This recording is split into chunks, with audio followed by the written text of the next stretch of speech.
Well, just look at my peas. I tell you what, that's a pretty stand of peas. Summertime, hot, I mean hot. And I got peas going crazy. Double row, black-eyed, zipper cream peas.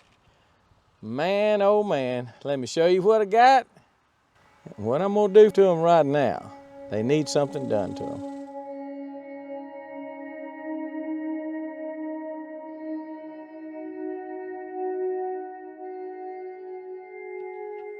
So first of all, this western row, that's west, so this westernmost row is Mississippi purple hull peas.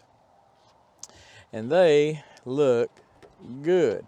That stand is a little bit thicker than this stand, and I'm really wondering, I hate to go in there and thin those dadgum peas out, but I just wonder if I really need to thin them out. I mean, I'm gonna water them good. If they need any fertilizer, I'll give them all the fertilizer they need. Do I really need to thin those peas? Because some of them are 1/2 inch apart and some of them are 2 or 3 inches apart. Man, I need to know that. Somebody that's a real good pea grower, tell me if I need to go thin those peas, because my planter planted them pretty doggone thick and I don't want to thin them. I hate to thin them out because that is just pretty. It's been 10 or 11 days and I'm telling you, they came up in 3 days. It was 97 degrees the day I planted them, hit 100 degrees the next 2, 3, 4 days. I think it got up to 104 one day. Just really hot. It's back down in the low to mid 90s, high 80s, low 90s now. We just had a big heat, big high pressure area over us. So right now is really good pea growing weather. I was a little concerned when I planted them that it was too hot for them, but I put the water to them. Like you can see, I've got drip tape down in between the rows. I put the water to them and well, they came up 3 days, boom. I looked out there and I said, holy moly mac, I've got peas. So what do I need to do to them now? Well, I hope you can see, I think you can see, some grasses and weeds in these, some of the areas. Some of the rows don't really have any, some of the walkways, but some of them do. I'm gonna get out here with my Hoss wheel hoe and I'll show you which attachment I like best for weeds, how easy it is to push, and how I keep these things weed free. Got a few little spots right here where the planter, looks like the planter just didn't quite do its job. Now, again, the other ones are purple hull. These are zipper creams. They're a little bit bigger peas, so it stands to reason it would plant them, because they use the same plate. Stands to reason it would plant them a little further apart, the stands wouldn't be quite as thick, which is good. This row down here looks a lot thicker, and it's because I thought I missed a spot or two because the planter messed up and I went back over it. So that's, instead of a double row of peas, I got like 4 rows of peas. But let me get the plow ready and show you what I'm going to do. I'm going to keep this thing as weed free as I possibly can. Stay on it or it'll take you over.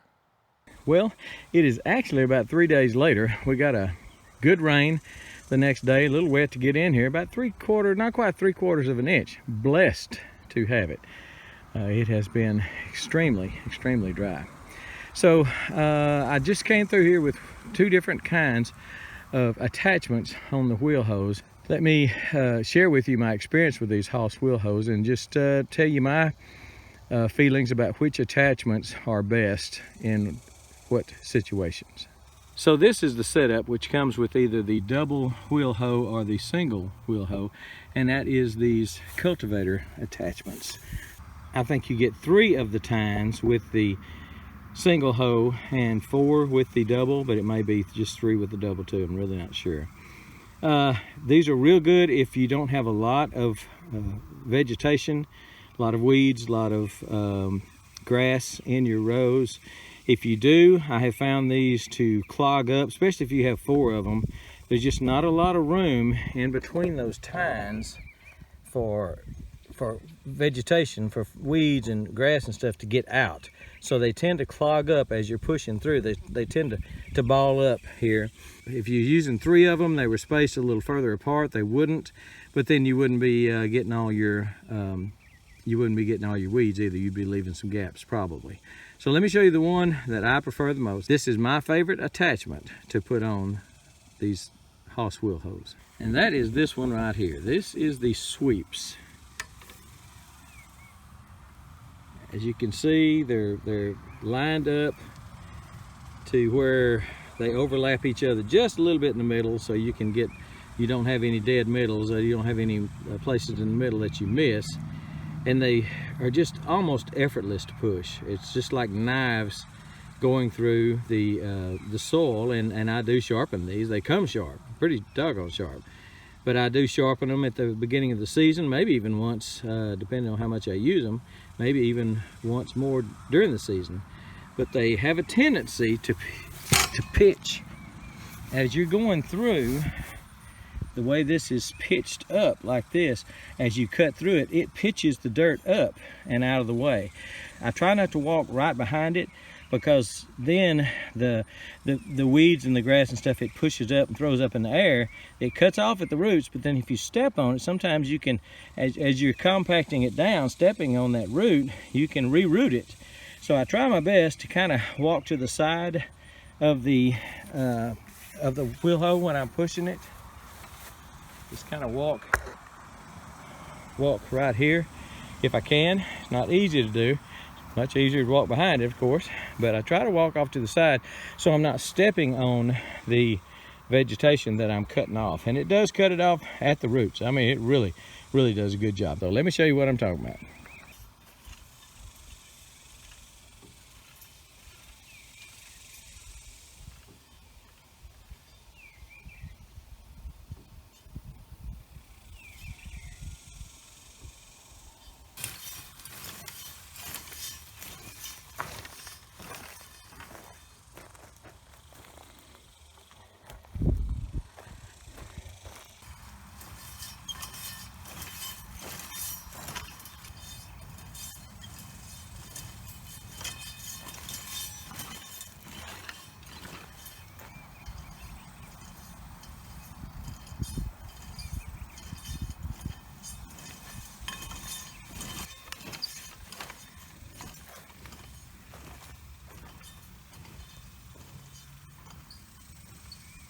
Another good thing I liked about this is this outer edge, you can get real close to the plant.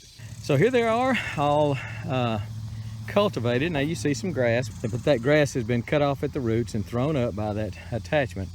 And laying there in this heat, about another hour and it'll be done for sure. But it looks pretty good.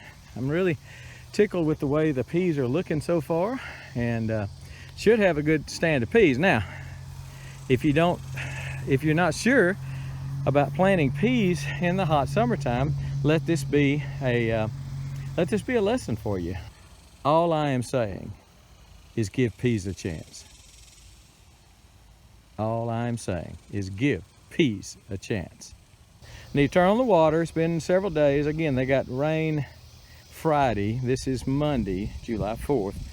And so they got a little rain Friday, and I think they need a little more, so I'm gonna turn on the spigot and give them a little water, probably an hour or two. Some of you have asked what kind of water consumption this drip line has. All this drip line I use. Hoss says it's a half a gallon per minute per 100 feet. I think I figured it's about 2.4 gallons a minute for this 240 feet of line that I've laid out, or somewhere around 240. And so that's not too bad. If I let it run an hour, you know, it's a few gallons, but it's not terrible. And I'm on a well. I understand if you're not on a well, you gotta take all that in consideration. You gotta watch your P's and Q's on that. All right, peas, give peas a chance. And we're gone.